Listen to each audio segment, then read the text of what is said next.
ఆపదలో ఉన్నప్పుడు అండగా నిలిచిన మహనీయుడు కాకా వెంకటస్వామి అన్నారు మాజీ మంత్రి శంకర్రావు. దేశంలో కాంగ్రెస్ పటిష్టతకు కాకా కృషి చేశారన్న శంకర్రావు బడుగుల పెన్నిధిగా ఖ్యాతికెక్కారని చెప్పారు. అంతకుముందు ట్యాంక్ బండ్ పై కాకా విగ్రహానికి ఘనంగా నివాళులర్పించారు శంకర్రావు. కాకా వెంకటస్వామి గారు చరిత్రలో ఉండే మహనీయుడు. కాంగ్రెస్ పార్టీని బతికించింది ఇందిరాగాంధీ. అప్పుడు కష్టాలలో ఉన్నప్పుడు ఎవ్వరు కూడా ఆమెను కలవడానికి చూడడానికి భయపడి రోజు ఇప్పుడు వారు ఆమెకు అవుట్ రైట్ సపోర్ట్ చేసిన మహనీయుడు ఎవరని అంటే ఫస్ట్ కాంగ్రెస్ ఫౌండర్ మెంబరు కాకా వెంకటస్వామి గారు. అయినా కష్టకాలంలో కాంగ్రెస్ పార్టీకి ఫౌండర్ మెంబర్గా వారు చేసిన సేవలు చరిత్రలో ఉండిపోతాయి.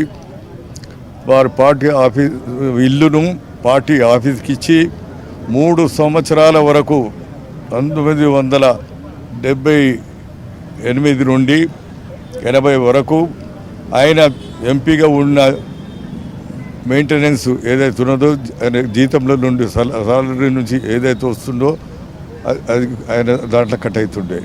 తర్వాత ఆయన మంత్రిగా ఉన్నప్పుడు ఎవరైతే స్టాఫ్ పనిచేసిందో వాళ్ళందరూ అదేవిధంగా పనిచేసేలు ఉన్నారు చరిత్రలో ఉండే విధంగా. అప్పుడు కాంగ్రెస్కు సంబంధించి ఇప్పుడు మహానుభావులు పెద్ద పెద్ద మనుషులు ఎవరైతే చెప్పుకుంటున్నారో వాళ్ళంతా ఆ రోజులలో ఎక్కడున్నారో వాళ్ళకి తెలియదు, ప్రజలకంతా తెలుసు, చరిత్రకు తెలుసు. కాంగ్రెస్ పుట్టింది కాకా వెంకటస్వామి గారి ఇంటిలో 24 అక్బర్ రోడ్ను పార్టీ ఆఫీస్కు ఆయన మంత్రిగా ఉండి తర్వాత ప్రభుత్వం పడిపోయిన తర్వాత ఎంపీగా గెలిచిండు విన్నరా.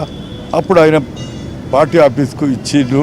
ఇవాళ కాంగ్రెస్ ఫౌండర్ మెంబరు 24 అక్బర్ రోడ్కు ఆయన ఇచ్చిన దీని వలన కాంగ్రెస్ తిరిగి ప్రభుత్వంలోకి వచ్చింది.